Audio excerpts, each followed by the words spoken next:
Social media ఒక రకంగా బలం, ఓ రకంగా బలహీనత. మనం మాట్లాడేదాన్ని బట్టి ఏదో ఒకవైపుకి లింక్ చేసేసేది ఒకవైపు ఉంటుంది. రెండో పక్కన దాని వలన అభిమానులు పెరుగుతారు. ఓ పక్కన పాజిటివ్ ఉంటుంది, నెగిటివ్ ఉంటుంది. నెగిటివ్ పాజిటివ్ని డామినేట్ చేయడం అన్నది మహాసేన రాజేష్ విషయంలో అయ్యింది.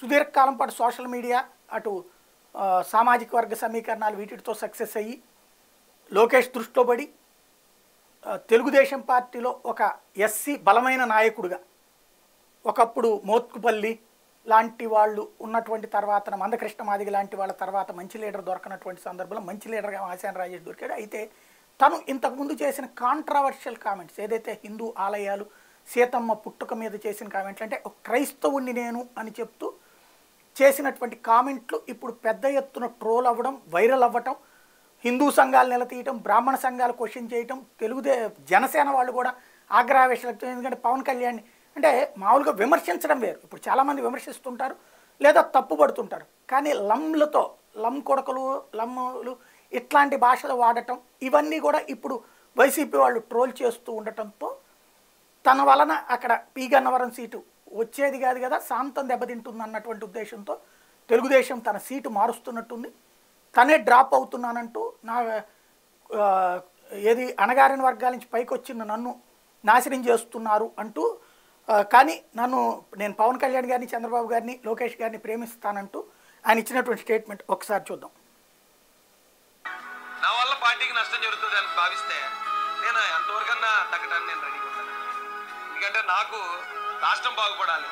జగన్ రెడ్డి రాష్ట్రాన్ని నాశనం చేశాడు, అధోగతి పాలు చేశాడు. ఆయన నుంచి రాష్ట్రాన్ని రక్షించుకోవాలని ఆలోచన తప్ప నాకేదో పదవులు వచ్చేయాలి, బిల్డింగ్లు కట్టేయాలి, బొలేరు కొనేది అలాంటిది ఎప్పుడూ లేదు. వివేకానంద రెడ్డి గారు నరికిన అవినాష్ రెడ్డికి ఏ అడ్డు లేదు, ఆయన పోటీ చేస్తాడు. సుబ్రహ్మణ్యాన్ని చంపేసిన అనంతబాబుకి ఏ అడ్డు లేదు, అతను పోటీ చేస్తాడు, ప్రచారం చేస్తాడు. బాబాయిని చంపించేసిన జగన్మోహన్ రెడ్డికి ఏ అడ్డు లేదు, హ్యాపీగా అక్కడ పీగానవరంలో కూడా క్యాంటీన్ పెట్టారు. కానీ రాజేష్ మహాసేన మాత్రం పోటీ చేయకూడదు, పోటీ చేసే అర్హతే లేదటండి.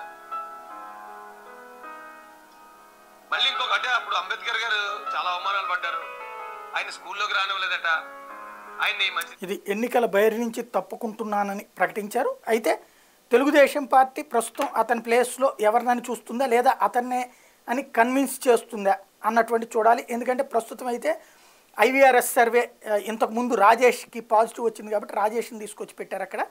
అయితే ఇప్పుడు ప్రస్తుతం చూస్తుంటే కొత్త పేర్లతో ఐవీఆర్ఎస్ సర్వే చేస్తున్నారన్నటువంటి మాట వినబడుతోంది. తాజాగా ఆ ప్రాంతంలో ఉన్నటువంటి రాజేష్ పేరులో ఏరియాలో మోకా బాలగణపతి పేరుని ఫోన్ కాల్స్ ద్వారా ఐవీఆర్ఎస్ సర్వే చేస్తున్నారు. కాట్రేని కోనకు చెందినటువంటి మోకా ఆనంద్ సాగర్ కుమారుడు బాలగణపతి పేరు పరిశీలిస్తున్నారన్నటువంటి మాట వినబడుతుంది.